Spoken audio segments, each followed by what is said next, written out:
warahmatullahi wabarakatuh. Ala kun salihah wa nawana wa salafus salihatul abdullah hadratina Mustafa Muhammad sallallahu alaihi wasallam wa ulati azwaji wa dhurriyyati jami'i ikhwani min al-anbiya wal mursalin wal malaikatil muqarrabin wa jami'i awliya al-adilla wa awliya ilahi wa syakalla muqarrabin kabariha sallallahu qadri ala tina syabna syati syabab dan syabati wa ila hadrati sa'amat arifi wa islaman atan abadawi wa alhamdulillah sahib wa matasuki wa sima wa fanakarahul hamd tubat sumahkin wa ulim بعض المجتهدين ومؤلف كتب التي تلقمناها ولمناها وجميع أولياء إلينا ما كانوا وما يكون وإلى خضرتي الله جميع آبائنا وأمهاتنا وجدتنا وعمامنا وعماتنا وأخواننا أشارنا ونسخ إلى حد مؤلف الكتاب صحيح عبد الله بن محمد ووصل أفضل أزواجه وذريته ومحبه ومريده شل لهم الفاتحة أعوذ بالله من الشيطان الرجيم بسم الله الرحمن الرحيم الحمد لله رب العالمين الرحمن الرحيم مالك يوم الدين إياك نعبد وإياك نستعين اهدنا الصراط المستقيم صراط الذين أنعمت عليهم غير المغضوب عليهم ولا الضالين آمين. بسم الله والصلاة والسلام على رسول الله. بسم الله والحمد لله والصلاة والسلام على رسول الله سيدنا ومولانا محمد بن عبد الله وعلى آله وأصحابه ومن تبع سنته. Amma ba'du, wonten bangsanipun para sadah para habaib, wabil khusus panjenenganipun Syekh Habib Idris bin Thahir Asgaf, Abdurrahman Asgaf, panjenenganipun Abdurrahman Asgaf, panjenenganipun Habib Abdul Qadir Asgaf bin Najib Al-Hasni, sedaya para habaib, wabil khusus sedaya dzurriyyah Bani Umar ingkang tansah kawula mulyakaken, para hadirin sedaya jamaah at-Tairiyah rahimakumullah.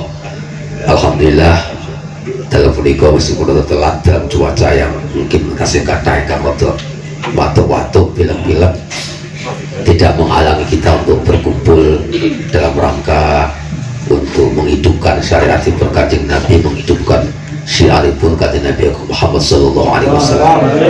Semoga apa yang kita lakukan pada malam hari ini betul-betul dapat menggembirakan, menyenangkan Rasulullah SAW. Perawat segala muliakan, lajengaken yang kemarin iku masalah kaitan ini dengan satu ayat, asbabun nuzul satu ayat. Kalau wasaki qala Imam Al-Ghazali rahimahullah fil Ihya, lamma nazala qauluhu ta'ala lillahi ma fis samawati wa ma fil ardh wa in tubdu ma fi anfusikum aw tukhfuhu yuhasibukum billah. Syaqqa dzalika ala ashabi Rasulillah sallallahu alaihi wasallam. Ketika Allah menurunkan satu ayat yang berisi menjelaskan bahwa wa in tubdu ma fi anfusikum aw tukhfuhu yuhasibukum billah, apa sing yang kita tampakkan, aktivitas yang kita tampakkan atau yang kita samarkan dan batin kita itu akan mendapatkan perhitungan di sisi Allah Subhanahu wa Ta'ala. Akhirnya niki sempat membuat apa ngelukru para sahabat lah. Syaqqa dzalika ala ashabi Rasulillah. Karena apa? Karena tidak bisa dipungkiri wong zaman biyen, orang zaman saat ini tok sing atine campur warna-warna niku kan, zaman sahabat pun juga ternyata juga demikian. Sehingga mereka merasa, kalau memang nanti semuanya dihisab, termasuk apa ya yang ada dalam batin kita, batin saya yang para sahabat niku dihisab, tentunya kita akan kesulitan sekali kita nanti menghadapi hisab. Syaqqa dzalika ala ashabi Rasulillah wa radiya anhum faja'u ilaihi wa qalu ya Rasulullah. Tapi tempo dulu masih ada Rasulullah. Kegalauan yang ada dalam benak para sahabat itu kemudian diadukan kepada Rasulullah SAW. Ya Rasulullah, kallafana ma la nutik, bahwa Allah telah memberikan beban kepada kita sesuatu yang tidak mungkin kita mampu. Tapi apa yang di wafahim ayat al-mu'akhadah al-muhasabah, karena mereka memahami bahwa apa yang di dalam batin, yang dalam benak, yang terlintas dalam hati itu akan dihisab oleh Allah dan akan mendapatkan sanksi. Andai kata itu merupakan sebuah hal yang buruk. Faqala lahum alaihimussalam, jika dijawab oleh Kanjeng Nabi, protes semacam itu nggak bagus sebenarnya, katanya Rasulullah. Aturiduna an taqulu kama qalat Bani Israil sami'na wa asaina. Apa kalian menghendaki akan mengucapkan sesuatu sebagaimana yang diucapkan oleh Bani Israel? Mereka bilang qalu sami'na wa asaina. Kita mendengarkan tentang firman Allah tapi kita menolak, membangkang terhadap apa yang diisi dalam firman Allah. Maksudnya karepe kesane Kanjeng Nabi pripun? Kersane Kanjeng Nabi tetep walakin kulo sami'na wa ata'na ghufranaka rabbana wa ilaikal masir. Sing penting tandang, sing penting kita siap sami'na wa ata'na, dan kita semampu kita taat kepada Allah meskipun itu yang berkaitan dengan batin tadi. Yang penting nak memene kok ternyata ting atine niku masih terlintas sesuatu yang tidak standar atau tidak sesuai dengan tuntutan Allah, Kanjeng Nabi memberikan saran kon mengucap ghufranaka rabbana wa ilaikal masir, minta ampun kepada Allah. Tapi jumlah orang sementing didhawuhi Kanjeng Nabi sam'an wa ta'atan, didhawuhi kali Gusti Allah sam'an wa ta'atan. Jadi hasilnya kok ternyata tidak sampai standar, itu bang manusia semua tadi kita minta ampun kepada Allah, ghufranaka rabbana wa ilaikal masir. Jadi niku jenengan nak kok mirang setunggalipun fadilah yang termuat di dalam hadis pun Kanjeng Nabi itu yang Quran atau mungkin dalam kalam-kalam salaf itu ojo muni abot dhisik. Nah cara biyen niku sowan kiai didhawuhi ojo muni abot ampun ngoten. Itu berarti kita telah melemahkan diri kita sendiri. Tetap sam'an wa ta'atan. Nggih, jadi engko kok ting napa jenengan ternyata dipraktekake ora iso niku niku sementing kita sudah berusaha semampu kita. Foto tuh nalikane wong niku nalikane terutama kaitannya dengan doa. Ketika para ulama, para habaib, orang-orang yang solih itu biasanya kalau ngendikan itu ada kandungan doa. Kita sering mendengar ada satu cerita wong suara kiai jauh besok mangkat kasih yo. Niku kok meskipun dia sebenarnya tidak memiliki apa-apa, tapi tukang nggih ngoten mawon. Tukang nggih ngoten mawon. Dan itu anggap saja bahwa apa yang diucapkan oleh para kiai tadi itu sebagai sebuah doa. Fa insyaallah kalau banyak digambil lagi, nah digambil lagi. Jadi itu kapan itu daud-daud selesai tetap sam'an wa ta'atan.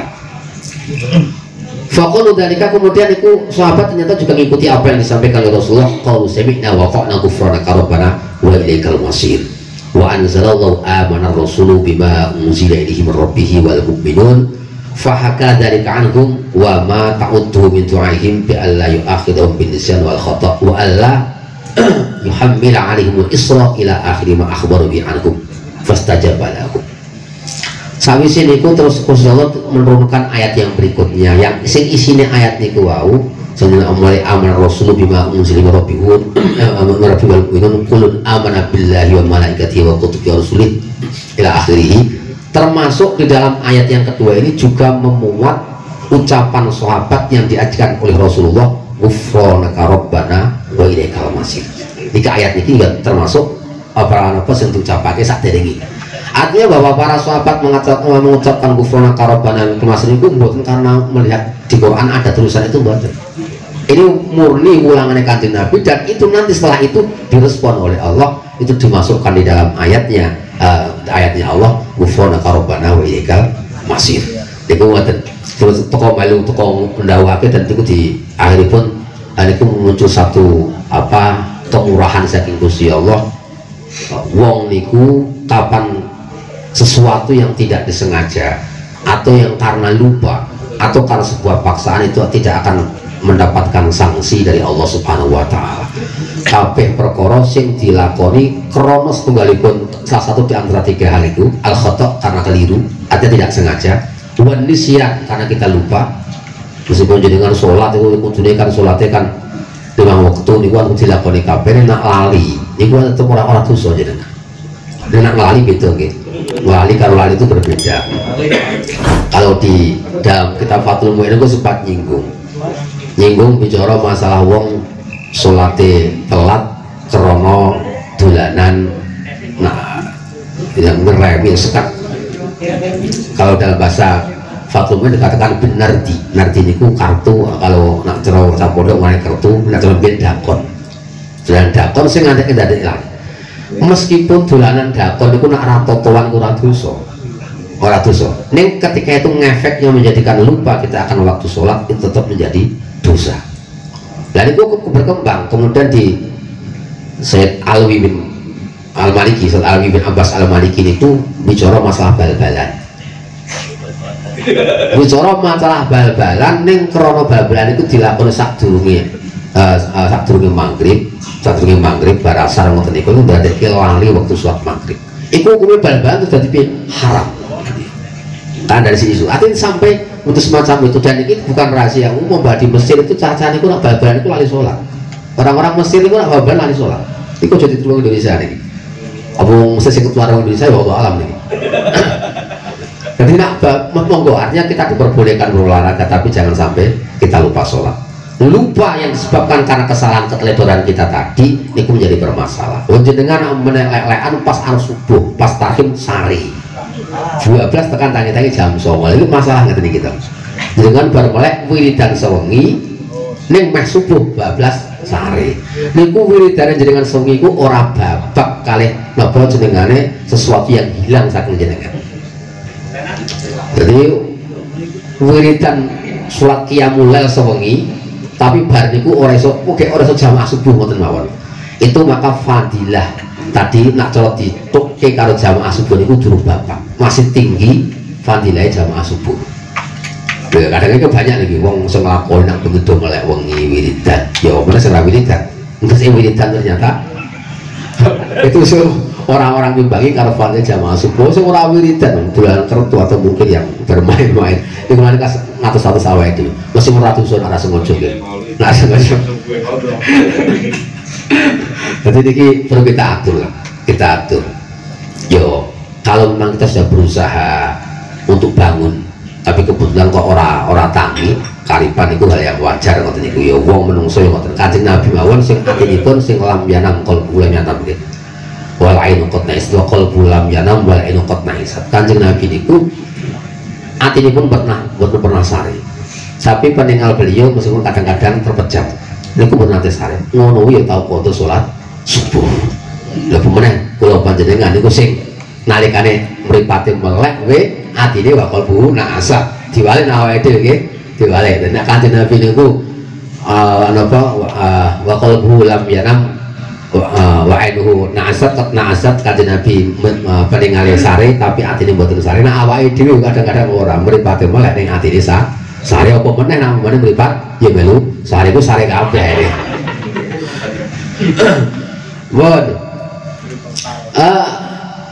Wa alla yuhammila alaihimul isra ila akhir ma akhbara bi. Termasuk salah satu bonus dari permintaan tadi supaya bahwa sesuatu yang tidak sengaja yang terlintas di batin tidak dikasih sanksi oleh Allah ditambahi bonus kepada Gusti Allah. Bahkan Allah berjanji tidak akan memberikan beban yang tidak mampu ditanggung oleh umat Muhammad. Itu betul tidak mungkin. Sehingga setiap taklif atau beban yang diberikan oleh Al-Quran atau yang diberikan beban oleh Rasulullah Shallallahu Alaihi Wasallam, niku mesti di dalam kemampuannya menungso. Nah umpamanya kok ramampu, niku mesti gawe-gawe alasan dia. Sehingga ulama niku tahu gitu. Karena sebagian ulama itu mesti kalau betul itu seorang wali. Gusti Allah niku nak paling nikmat neng awake dhewe itu melebihi daripada kebutuhan kita. Kita makan cukup sak piring nih Gusti Allah yang paling beras nih muka 10 kilo. Lihat turah tadi ku. Ning nak Gusti Allah mewajibkan kewajiban kepada kita itu jauh di bawah kemampuan kita. Kemampuan awake dhewe nak salat ping 20 waktu ya kuat saja nih. Ning diwajibkan cuma 5 waktu. Jadi beban yang diberikan Allah kepada kita itu jauh masih enteng di bawah kekuatan kita. Awake dhewe iso nglakoni salat sing luwih akeh tinimbang 4 rakaat nalikane dhuwur digawe kok 6 rakaat kuat awake dhewe. Ini kenapa cuma dikasih 4 rakaat? Itu berarti sebagai bentuk rahmatnya Allah. Allah memberikan beban kepada kita jauh di bawah kekuatan kita. Ini ketika memberikan nikmat jauh di atas daripada kebutuhan kita. Awake dhewe butuhe ngunjuk dahar niku sedina karang nganti 100.000. Banyak paling rezeki kadang muncul 100.000. Nah lagi berarti kan manusia nyimpen barang jenengan nyatane. Boleh kok berarti nanti simpen-simpen itu lah ya berarti saking itu perlu kita pikirkan. Maksudnya nak ini kesering kalau panjenengan pikir lagi akan muncul setunggalipun perasaan disebut dengan mahabbah. Tresno kali Gusti Allah.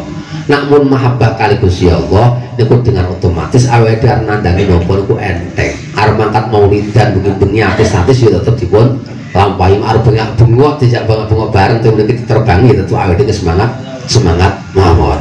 Itu banyak luar biasa. Itu karena apa? Mahabbah. Semua kita dalam rangka untuk membangun mahabbah salah tunggalipun nak akul panjenengan kedah emut terhadap kenikmatan yang diberikan Allah kepada diri kita.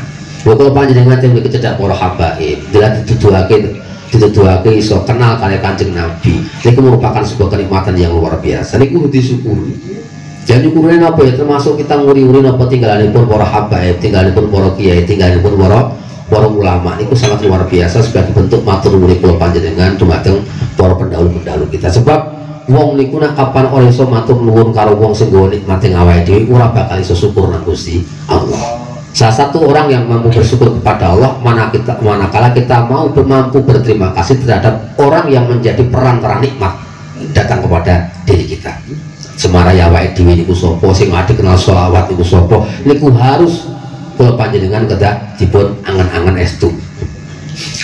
Bon wa khaffafa fastajaba lahu wa khaffafa wa yassara wa rafa'al haraj falhamdu katsira wa bayyana dzalika sallallahu wasallam bi qawlihi iki dijelasake dengan tegas oleh Rasulullah tentang napa sing kula aturaken kala wau tajawwazali an ummati al khata'a wan nisyan wa mastukrihu alaihi wa ma hadatsu bi anfusahum ma lam yaqulu au ya'malu. Dawuh Kanjeng Nabi, Gusti Allah ki wis ngapura sangka umatku. Itu berarti khususiyah. Nah, umatku sangka umatku berarti tidak pada umat-umat sebelumnya. Gusti Allah ngapura sangka umatku al khata' sesuatu yang dilakukan karena tidak sengaja. Wa nisyan dan sesuatu yang dilakukan karena lupa. Wa mastuknu dan sesuatu yang dilakukan karena dipaksa. Dipaksa wong meskipun itu sampai muni kufur, kalimat kufur, kita dipaksa karena terancam nyawa kita boleh mengucapkan kalimat kufur dan tidak bersiko apapun pada diri kita. Niku nak membani melancar biyen ulama niku pas dipaksa oleh Khalifah Al-Ma'mun untuk mengatakan bahwa Quran itu hadis apa qadim hukumnya.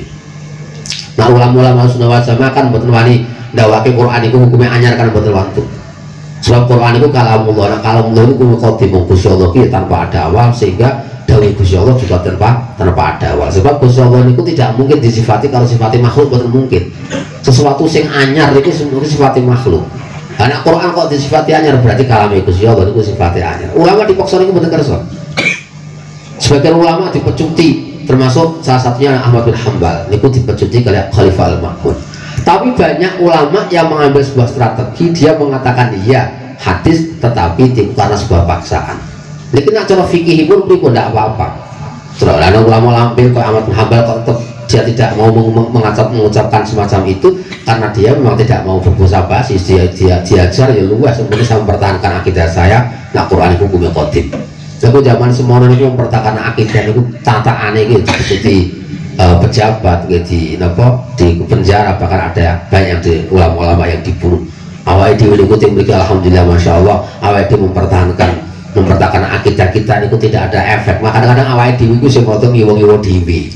Jadi peluangnya kita untuk mempertahankan niku mau bebas lah kita bebas. Tapi kadang-kadang awal itu orang hati-hati malah melakukan yo ngiwang-ngiwang dewi untuk seneng-seneng apa sesuatu aneh-aneh ngoten niku senengan. Wa masukul ali wa ma'adatu bi anfusuhum. Dan apapun yang dikatakan hati, sesuatu yang menjadi perkataan hati itu tidak akan diberi sanksi oleh Allah, tapi dengan catatan malam yaqulu aw lam ya'malu. Selama itu belum diucapkan dan tidak dilakukan, tidak dipraktekake. Dengan batin teng atine niku batin arep nglakoni perkara elek arep mendem umpamane iki. Niku dosa apa gak? Asal belum kita ucapkan dan tidak kita lakukan itu ora dosa. Maksiat sing tenggon ati niku nak kapan ora dipun ucapake ya ora diamalake, kita lawan di dalam hati kita niku justru menjadi peluang untuk ganjaran. Wong hasud niku lah elek to hasud niku. Itu kalau kita biarkan sudah dosa, tetapi ketika kita lawan itu justru menjadi pahala kanggo awake dhewe jihad. Dadi jihad awake dhewe melawan seneng hasud. Kadang-kadang awake emosinan, kadang-kadang awake pengen nyeneni wong liya. Niki tetap kita lawan di hati kita dan tidak perlu kita ucapkan. Nah orang ucapke orang efek. Nganti ngimpi ngoten kok. Ngimpi elek niku nak adabe kan nak dawuh Kanjeng Nabi kan ora itu di omong-omongke wong. Jadi kan ngimpi elek ku rasa diomong-omongake. Dan itu nanti tidak akan memberikan efek buruk kepada diri kita. Ada Nabi dawuh, wis nak sampean kok ngimpi elek ngono ki ora usah ngomongke. Karena ben sahabat itu ngatur Kanjeng Nabi itu belum sempat diucapkan Rasulullah segagas. Wes ora sama omong aku ngerti. Bisa ngerti. Kapan cukup nak nalikan awakmu kok mengalami hal yang demikian lagi, cukup kamu awakmu ngidu nonggon arah kiwa semacam awidate. Ora sama omong lagi. Ketika kamu lakukan demikian dan tidak kamu ucapkan, maka tidak akan pernah memberikan efek buruk pada diri kita. Terus kau tanda nenak ngimpi apik kon nyeritakake, cuman kudu pilih-pilih nyeritakake karo sapa, diceritake karo wong sing memiliki kedekatan dengan kita dan kita yakin itu tidak ora hasud karo awake dhewe. Jenengan ngimpi petuk Kanjeng Nabi critakake karo wong sing ora seneng karo jenengan itu dihapusi jenengan. Wah kuwi paling setan kuwi. Kuwi paling ngopo. Ngoten sih ngoten. Nek nyritakake karo wong sing sepakat dengan kita, nak ngimpi-ngimpi sing apik. Lha ku nang ngimpi sing elek ampun critakake. Selama kita tidak menceritakan, itu tidak akan memberikan efek buruk pada diri kita. Wa qalu ta'ala wa la tamutunna illa wa antum muslimun. Amara bihi subhanahu bil mauti al Islam.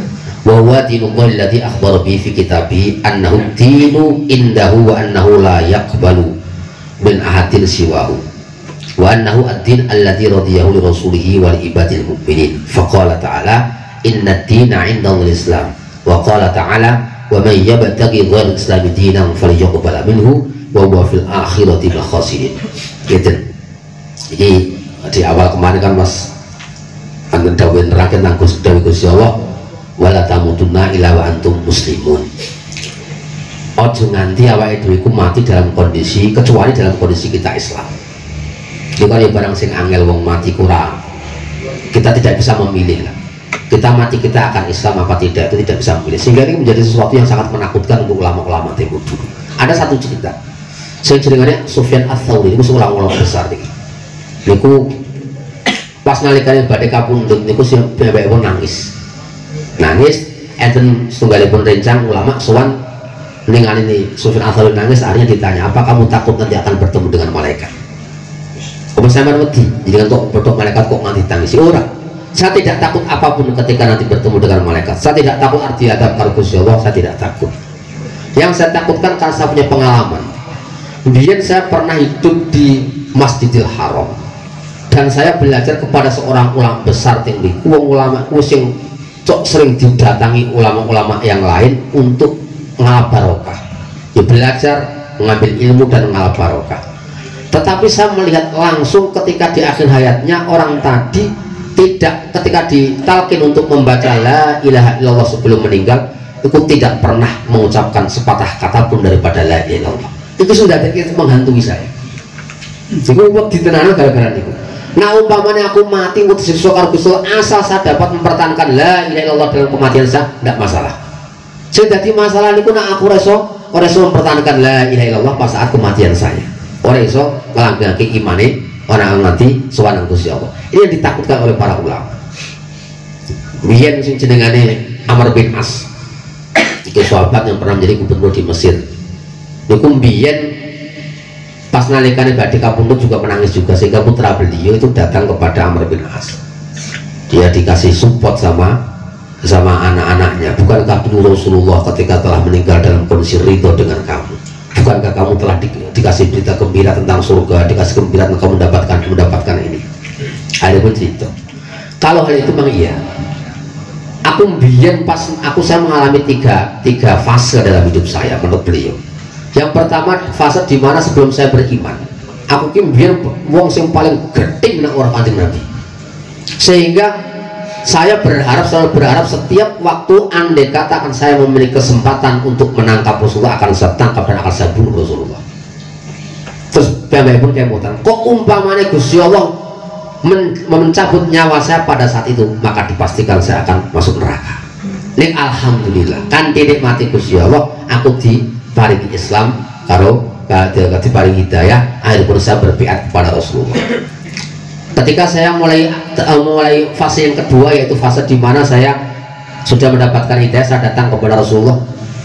Aku mentinggali Rasulullah, temuriku langsung matur kali Kanjeng Nabi. Kanjeng Nabi, coba engkau ulurkan tangan, saya mau berbeat. Ketika Kanjeng Nabi mengulurkan tangan berbeat nih, Amr bin As malah gegem tangannya, dia genggam. Loh, katanya kamu berbeat kepada saya, kenapa kamu genggam? Iya, saya siap berbeat, tapi dengan syarat ya Rasulullah. Syaratnya bagaimana? Kudu di ngapura tuh soalnya kulo, biar kulo paling sengit akhirnya jenengan. Akhirnya ya, bukankah al-Islamu yahdi ma qablah, al-hajju yahdi ma qablah, Kanjeng Nabi akan nyita beberapa hal yang dapat melebur terhadap dosa-dosa sebelumnya. Bukankah masuk Islam itu akan melebur terhadap dosa-dosa yang dilakukan sebelumnya? Bukankah haji itu juga termasuk yadi wa qabla? Kamu kalau melakukan Islam mesti di ngapura kali Gusti Allah. Ketika beliau mulai membeat Rasulullah, maka itu menjadi beliau mengaku bahwa Rasulullah merupakan satu-satunya orang yang paling agung di mata beliau, satu-satunya orang yang paling dia muliakan, yang paling dia cintai, bahkan mengalahkan keluarganya sendiri. Wong yang paling membenci Rasulullah sebelumnya pengen mencari Kanjeng Nabi, tapi begitu masuk Islam itu ternyata orang yang sangat setia betul sama Rasulullah. Nanti piyambakipun nggak boleh bahwa saya tidak mampu memandang wajah Rasulullah karena saya sangat segan terhadap Rasulullah, sangat mengagungkan Rasulullah sehingga tidak kuasa saya memandang wajah Rasulullah. Andai kata ada seseorang meminta saya untuk mensifati bagaimana sifat wajah Rasulullah, saya tidak akan mampu memberikan sifat itu karena saya tidak siap untuk melihat wajah Rasulullah saking agungnya di mata beliau. Akhirnya beliau andaikan saja saya meninggal pada saat itu, andaikan saya meninggal pada saat saya masih mencintai Rasulullah, memiliki semangat yang tinggi di dalam membackup Rasulullah, saya akan bersyukur sekali. Tapi ternyata saya tidak meninggal pada saat Rasulullah masih hidup. Kemudian setelah jauh meninggal Rasulullah, saya justru malah mendapatkan kekuasaan untuk menjadi gubernur di Mesir. Saya tidak tahu pas saat menjadi gubernur ini saya menjadi orang yang adil apa tidak. Ini yang menakutkan saya. Sehingga dia berharap andaikan saja saya meninggal pada saat Rasulullah masih hidup. Di ulama-ulama itu dawuh ngoten niku. Wala tamutunna illa wa antum muslimun. Jadi nak pas untuk Kanjeng Nabi ben aman, kita didoakan oleh Rasulullah. Sahabat itu kathah sing ketika melihat Rasulullah mensolati jenazah kemudian mendoakan meroh dungane Kanjeng Nabi niku nganti saya berharap andaikan saja saya menjadi mayit yang didoakan oleh Rasulullah pada saat itu. Dan Kanjeng Nabi ben mengatakan niku. Nah, niki di luar kemampuan kita tetap Islam boga. Niku lan mulane niki sing perlu kita jaga adalah muqaddimai awake dhewe engko diantarkan dalam kematian kita dalam kondisi wala tamutunna illa wa antum muslimun, itu ada yang menjadi strategi kita ada. Bon, agama Gusti Allah niku agama itu dijelasake kali sepanjang Nufur Abdul Haddad, itu agama yang diridhoi oleh Allah, agama yang mana Allah tidak menerima selain menggunakan Islam ini. Betul saya ragu awake dhewe. Dadi kula panjenengan iku wajib yakin bahwa satu-satunya agama yang benar di sisi Allah menyelamatkan ikut Islam. Niku kudu yakin. Yang lainnya salah. Lainnya salah. Niku dalam beragama seperti itu. Karena masalah Indonesia kita mengakui 5 agama itu kan urusan Pancasila, bukan urusan kita kepada Allah. Kalau urusan kepada Allah tetap inna dina indallahil Islam. Dengan kok mamang selain agama kita, selain agama Islam dengan ragu tentang batilnya, niku berarti imannya panjenengan masih bermasalah. Kita meragukan agama lain kok itu bener apa gak, masih semacam itu, niku berarti imannya kula panjenengan masih bermasalah. Tetap mereka batil, kita yang benar. Maka wa may yabtaghi ghairal Islam dinan falyuqbal minhu wa huwa fil akhirati minal khasirin. Barang siapa yang mencari agama selain agamanya Allah, selain agama Islam, maka dia tidak akan diterima dan kelak di akhirat dia akan menjadi orang-orang yang rugi, minal khosirin. Faqala ta'ala wa qala al-yawma akmaltu lakum dinakum wa atmamtu 'alaikum ni'mati wa raditu lakum Islam dinan. Wa laysa yaqdiru insanu ala ayyumita nafsu al-Islam. Wong niku kon mati dalam kondisi Islam niku ora mampu. Walakin qad ja'alallahu lahu sabila ila dzalika. Tapi Allah telah memberikan ruang jalan bagaimana agar nanti kematian kita dapat husnul khotimah atau dikasih kematian dalam kondisi Islam. Idza akhadabi karena qad ata billadhi huwa alaihi. Yang paling penting yang harus kita lakukan dalam rangka untuk menjemput kematian kita dalam kondisi Islam itu kita melakukan muqaddimahnya. Ini yang batas kemampuan kita. Yo, ini pernah kula matur termasuk salah satu yang menjadi asbabu husnul khatimah adalah mahabbatus sholihin. Wong seneng karo wong soleh niku termasuk salah satu sababun min asbabi husnul khatimah. Termasuk mahabbatul ilmi, remen kalih ngilmu syariat niku termasuk sababun min asbabi husnul khatimah. Sebaliknya kita membenci aulia, membenci para sholihin, membenci orang-orang yang dekat Allah, itu termasuk sababun min asbabi su'il khotimah. Itu banyak cerita semacam ini, banyak sekali.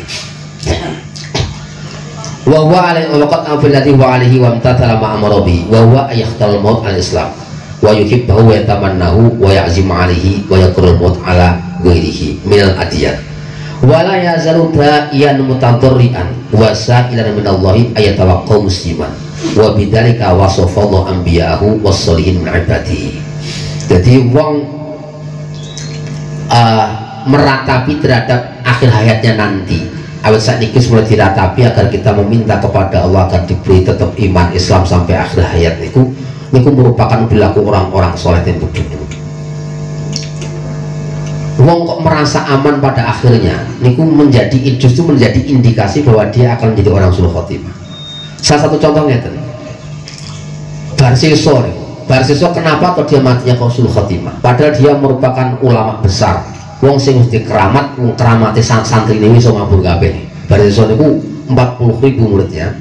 Dan niku keramati sak murid niku bisa mabur kabeh. Tapi ketika dia matinya dalam kondisi sujud kepada setan. Nauzubillahi min dzalik. Ada ulama yang mengintip kenapa kok sampai terjadi. Nah, cara teorinya dalam hadis Kanjeng Nabi kulun muyasdun lima kulikola. Wong itu biasanya endingnya akhirnya itu bisa dipengaruhi terhadap kebiasaan yang dilakukan pada masa hidupnya. Matal mar'u ala ma asya alaihi. Seseorang akan meninggal sesuai dengan kebiasaan apa yang dilakukan pada masa hidupnya. Wong senengane ngaji adalah mati pas kondisi ngaji. Wong senengane wiridan, wong sholat ya mati di dalam kondisi sholat. Tapi nak wong senengane keplek mati ya pas keplek. Ini sangat mungkin sekali. Matal mar'u ala ma asya alaihi. Wong ku mati sesuai dengan kebiasaan pada masa hidupnya. Biasanya ngoten. Dadi nak biasanya niku wong dia ngamal soleh, kematiannya biasanya ya menjadi kematian yang soleh juga. Tapi ternyata Allah mencontohkan sesuatu yang berbeda. Wong nalikan hidup ketok soleh, meninggalnya dalam kondisi su'ul khotimah, barsiso. Akhirnya diteliti. Ada ulama yang meneliti dan menemukan jawaban bahwa ternyata selama hidupnya barsiso itu terlalu pede bahwa dia yakin mati ini mesti husnul khotimah karena keramati, sehingga dia tidak perlu menitipkan tentang akhirnya kepada Allah, tidak meminta kepada Allah sama sekali untuk menjaga keimanannya sampai akhir hayatnya. Belum merasa aman itulah yang menjadikan penyebab untuk dilebur husnul khotimah dilebur saking Gusti Allah. Perlu ulama-ulama biyen niku kita awake dhewe niku yo kejebung nglakoni sabab yang menjadi husnul khotimah, tapi kita juga jangan pernah melupakan meminta kepada Allah. Mulane wong sregep yo lampahi sregep ndonga ya Allah biha ya Allah biha ya Allah bi husnil khotimah. Iki wong sok wiridan rotib ya insyaallah mesti ndonga terus niki. Ndonga ya Allah biha ya Allah biha ya Allah bi husnil khotimah. Niku njaluk kanthi wasilah Sayyidatina Fatimah iki. Biha bi. Nggih, nah ini setunggalipun anu kok kula nate pernah mendengar bahwa biha itu bi Fatimatil Zahra. Jadi tawasul dengan karomahipun Fatimatul Zahra muga-muga diparingi husnul khotimah. Para awit segala muliakan mungkin iki kang kawula aturaken wonten dalam mriku mugi manfaatipun. Selanjutnya kita lanjutkan dengan diskusi dialog sebagaimana yang biasanya waktu kawula semanggaken. Saya kawula Pak tadi tentang masalah ketika terpaksa itu tidak ada satu dosa. Yang terjadi di Indonesia banyak sekali bintan-bintan hal yang mewajibkan kita harus tunduk kepada mereka, bahkan tinggal bentuk bayar-bayar ya, ketilang motornya, mobilnya, dadak banyak dan lain sebagainya, ngurus STNK, bayar iki.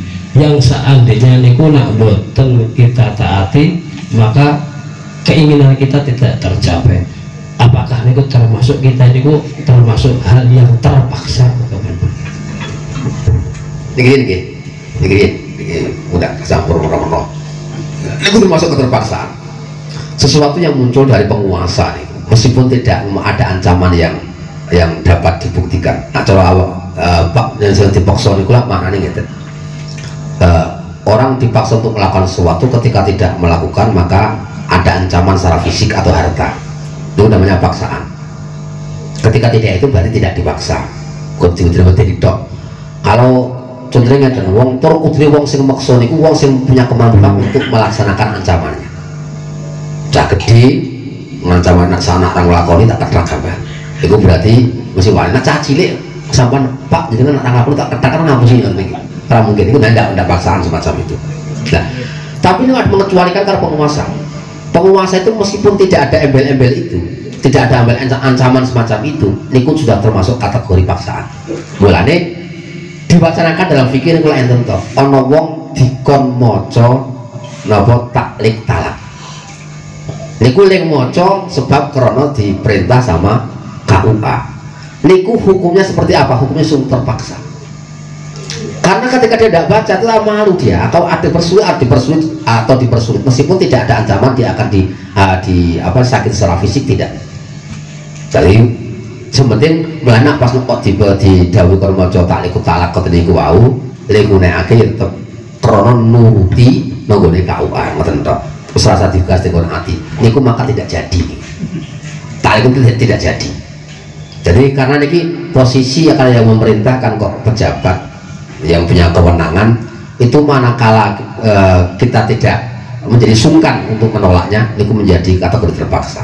Nah termasuk niku wau yang ditilang. Saya suap menyuap enggak ya yang diharamkan tadi ki. Jadi kan intinya teng niku.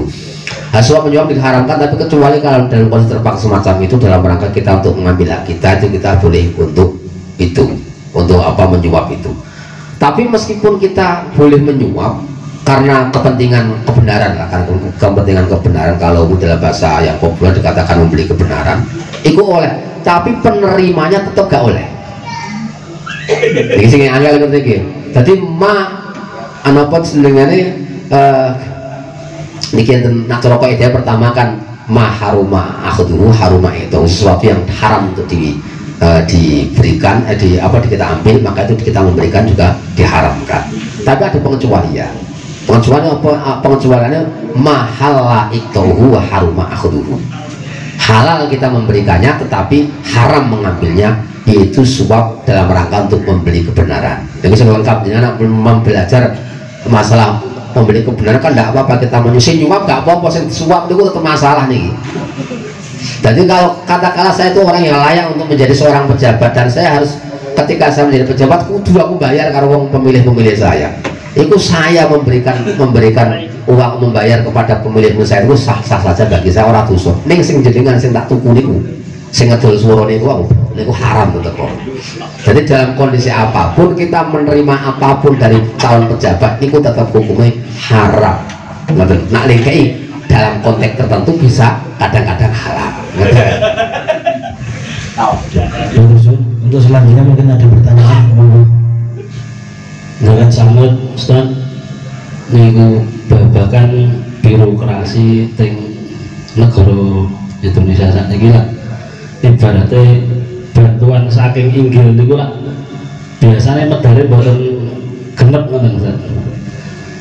Lah untuk bantuan itu gimana hukumnya ketika bantuan itu turun ke pondok-pondok ataupun ke desa lah, itu kan bantuannya itu tidak genap, sedangkan untuk pembuatan SPJ itu harus sesuai dengan nominal dari pusat. Itu penjelasannya seperti gimana?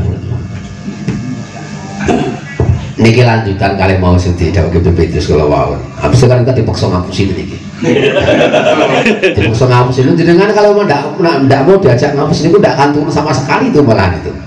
Jadi mandakan itu artinya kita harus kerjasama dengan, artinya kita memberikan sesuatu itu, kita menerima, katakanlah kita dianggap menerima secara utuh, tapi kita memberikan kepada perantaranya tadi kan dipaksa. Kalau kita tidak memberikan suap kepada perantara tadi, tidak akan sampai kepada kita. Sebenarnya itu hak kita. Dan itu termasuk sama dengan diatur lagi kali begitu semacam ini. Meskipun ada sebagian ulama yang tetap menolak karena apa? Saya tidak mau memberikan ruang kepada apa jenengannya para penerima suap, ada yang semacam itu mah ada. Kalau saya menerima itu berarti saya harus bekerja sama dengan para pencuri kan. Ini saya cari buatan sama ekstrim nih pula. Bagi para pencurinya emang dia pencuri. Mereka pencuri ya, tukang begal bantuan ini bahaya nih sing mangan barangnya dia kemaklum. Kenapa saya sampaikan ini? Sebab kadang biasanya orang-orang itu mengatakan itu sebuah kewajaran. sebagai satu kompensasi pelayanan publik, dia minta kompensasi kepada masyarakat, padahal dia digaji dalam rangka untuk memberikan pelayanan masyarakat. Anaknya kita jadi pejabat untuk memberikan pelayanan mesti digaji pemerintah, lah kok jauh upah kalau masyarakat itu. Nah ini jadi persoalan. Termasuk wong ngakatake nikah nih kok wong digaji saka pemerintah, KUA kok digaji pemerintah gitu. Kok njaluk wani njaluk karo wong sing diakati, niki haram statusnya. Mboten. Lha aku sudah pemerintah. Dari aku buat KUA ne senjata niku sing suatu alam niku wong rapi. Dia anak bilang-bilang jenengan. Lah pendak terus. Muga-muga ora muda niki, Mbak. Tasih gadah putra ora mboten. Gila tidak sudah kau nyemanggakan. Bun, sana sih bun. Allah yang lain, Pak Haji, mungkin ada pertanyaan. Assalamualaikum warahmatullahi wabarakatuh. Pertama-tama saya respect sekali dengan adanya majelis taklim ini. Saya sudah lama sekali ngangen-ngangen sama Mbah Takmir nih kok, Mbah Anu nih kok. Dan ternyata sekarang udah terwujud, udah terrealisasi. Karek mangkate, karek JKP, insya Allah mudah-mudahan terus berlanjut terus. Gitu. Yang akan saya tanyakan tidak ada hubungannya dengan ini, saya sudah mudeng semua, insya Allah tadi. Yang akan saya tanyakan adalah karena ini saya juga yang pertama kali, jadi yang akan saya tanyakan juga yang tentang ibadah yang pemula, gitu ya. Sesuai dengan kemampuan saya, sesuai dengan kapasitas saya, karena saya tidak pernah mampu pondok ya, jadi mampu pesantren, jadi yang akan saya tanyakan dengan ada hubungannya dengan wudhu, gitu ya. Yang pertama kali, nanti berikutnya dalam berwudhu itu ada tahapan-tahapan. Yang akan saya tanyakan adalah tahapan saat membasuh muka, yang ada hubungannya dengan air mustakmal. Yang akan saya tanyakan adalah seperti kita ketahui bersama, setiap membasuh yang saya ketahui ya itu di 3 kali setiap rangkaian atau setiap tahapan itu 3 kali, yang basuh muka 3 kali, tangan 3 kali, tapi yang diwajibkan 1, betul nggak itu? Yang pertama kali ya. Nah, yang akan saya tanyakan gini, setiap rangkaian itu kan 3 kali, yang sekali itu kita taruhlah membasuh muka udah benar, udah betul, artinya itu airnya juga tidak mustakmal, udah rapi. Tapi waktu kita membasuh yang kedua itu kita melakukan ada air yang mustakmal, itu sah nggak? Karena gini, menurut pengalaman saya kan yang diwajibkan kan yang pertama, artinya yang wajib itu kalau sudah sah berarti kan yang kedua, ketiga kalau mustakmal pun kan menurut penelitian saya kan sudah tidak diabaikan lah begitu. Nah ini saya mohon penjelasannya supaya saya bisa lebih terang begitu. Terima kasih atas jawabannya. Assalamualaikum warahmatullahi wabarakatuh. Nggih, mustakmal. Air mustakmal niku banyu sing digunakake mesti gunake kanggo ngilangake hadas utawa kanggo ngilangake najis. Itu namanya mustakmal. Tiada dua niku mustakmal niku. Ya kita seperti yang maklum bahwa yang namanya wudhu tidak boleh menggunakan air mustakmal. Kalau air yang tidak menghilangkan hadas itu tidak dikategorikan mustakmal. Tetapi ketika kita berwudu untuk membasuh kewajiban, itu tetap kita menggunakan banyu mutlak atau mutahhir. Dan ketika untuk melakukan sunnah pun kita juga wajib menggunakan banyu yang mutlak juga.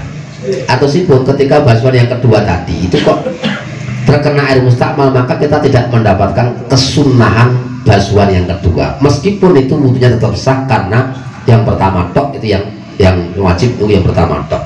Ini orang itu kesunahannya basuhan kedua dan ketiga.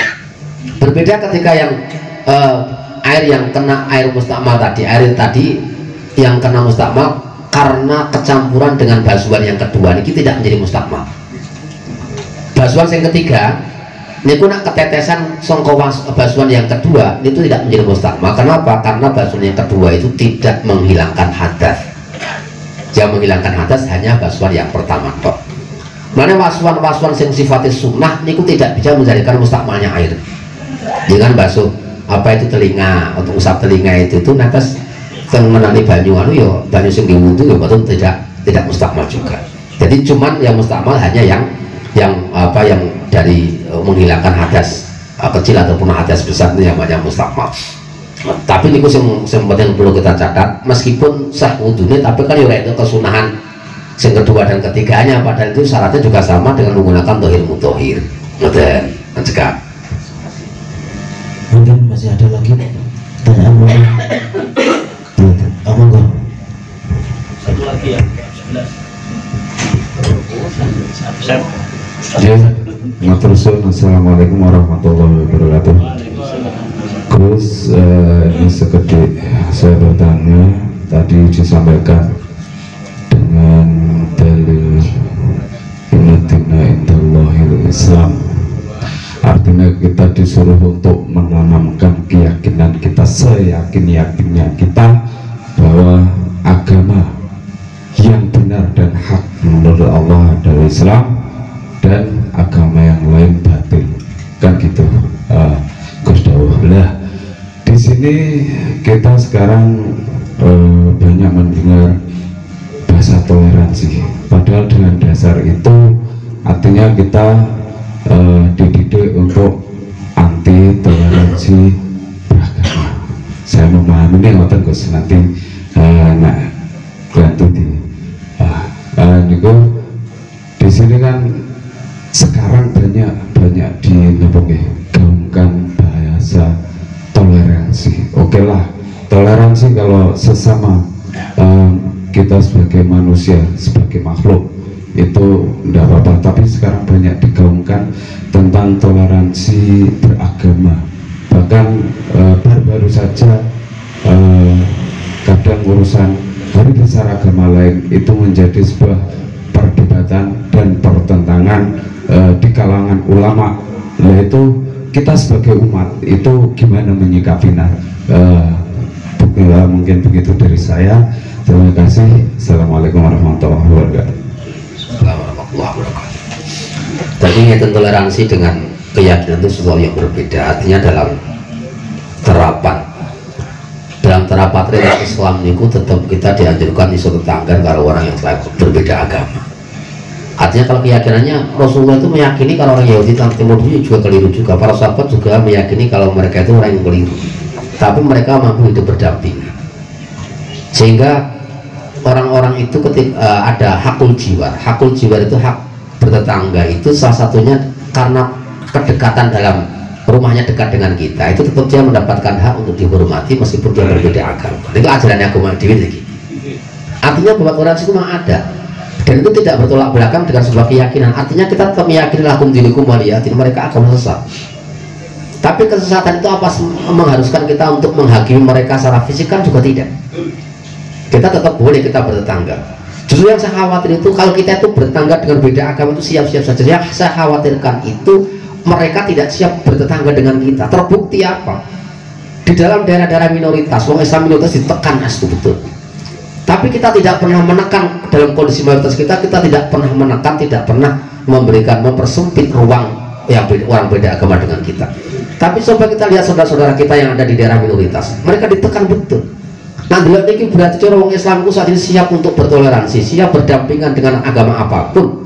Tetapi justru yang perlu kita ragukan itu apakah mereka siap berdampingan dengan kita. Boleh ukoro niku wae. Jadi ini kalau yang sekedar kita bertoleransi itu tidak berarti kita meyakini agama mereka benar, tidak. Cuman ada kesiapan, ayo bareng-bareng, urip bareng, monggo. Dan tapi tidak boleh saling mengganggu. Cuman itu tok. Kalau tentunya tidak dalam toleransi itu menurut kula itu tidak harus menyampur sebuah keyakinan.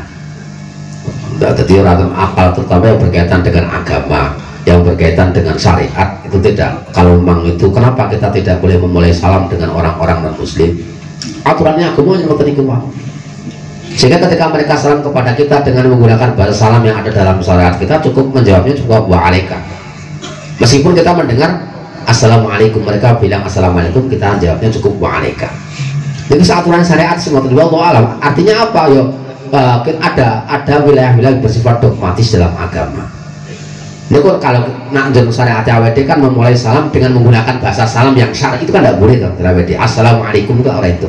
Nah kan wong sing beda agama dengan kita.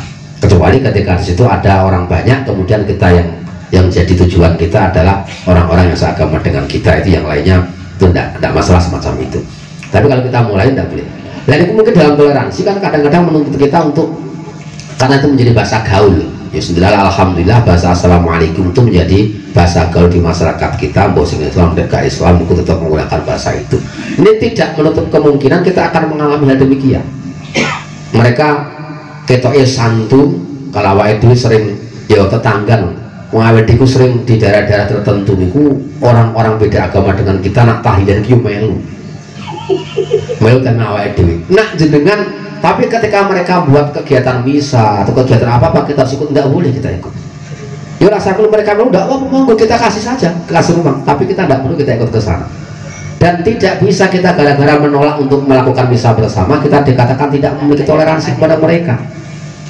Toleransi di lain waktu. Awet dia gelem nak mau pas duwe apa-apa mayuran ya gelem kei tanggane meskipun beda agama. Bukti bahwa kita siap berdampingan dengan mereka. Tetapi dalam hal-hal yang berkaitan dengan akidah yang itu mengancam terhadap keyakinan kita, maka sebaiknya kita tetap menghindar daripada hal-hal itu. Itu lebih bijak, itu bukan karena kita sentimen dengan mereka, tidak, tetapi itu dalam rangka untuk menyelamatkan keyakinan kita. Artinya jangan gara-gara atas nama toleransi kita mengorbankan keyakinan kita sendiri. Ini tapi juga tidak boleh kita maknai sebaliknya, gara-gara kita meyakini mereka salah terus itu memancing kita bereaksi dengan aksi-aksi yang ekstrim. Itu ampun semacam itu. Wah dhewe didhawuhi karo Kanjeng Nabi tata kramane awake dhewe wong tetanggan karo wong sing beda agama niku ternyata dianjurkan Rasulullah tanpa membedakan agama sama sekali. Nganti Ibnu Umar itu cerita ngeten. Dulu pernah Ibnu Umar itu memerintahkan kepada budaknya untuk menyembelih kambing. Durung dibeleh niku wis dawuh kali budak niku. Aja lali nek wis dibeleh kok tanggane awake dhewe Yahudi. Dijelaskan beliau. Yang Yahudi itu kan dikasih. Belum sempat disembelih, belum sempat dieksekusi niku sekondo beli. Piye wis dikei rung kae tanggane awake dhewe dibeleh durung kok. Sampai 3 kali. Nanti sing budak ini bosen jenengan niku bolak-balik dawuh ngoten niku sebabnya napa to? Karena saya khawatir Rasulullah itu sering sekali memberikan wasiat kepada kita agar kita selalu memperhatikan tetangga kita meskipun mereka berbeda agama. Niki mbuktekin awake dhewe siap betul orang bosah basi kita berdampingan dengan orang beda agama, tidak bosah basi. Ini pancen itu atas nama syariat iki. Bukan karena untuk menjaga pirukuran bangsa tok niku mboten, tapi atas nama agama. Golek ganjaran awake dhewe nglakoni ngoten niku. Ora krana gen rukun tok mboten, tapi golek ganjaran banyak. Oh, mungkin iki cekak.